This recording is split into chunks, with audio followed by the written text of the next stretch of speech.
So, I was 5 years old. And then, hanggang ngayon, takot man ako sa cockroach, no? And I think, kasalanan ito ng tatay ko ba? Takot ako sa cockroach. You know that flying cockroach? Huwag yung mga maliliit na cockroach na yung mga lumilipad, yung pag tiningnan mo siya, pupunta siya sa iyo. Run.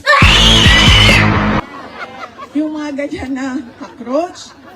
And then, sent me out into the living room to sleep in the living room, and then he locked the bedroom door. Because I know somewhere deep down in my heart,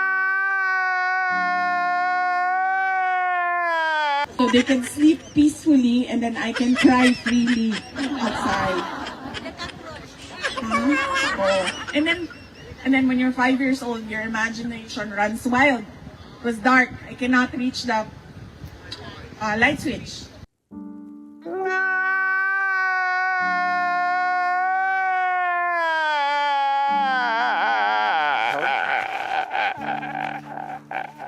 It was dark, and the only light is from the outside back, the street light.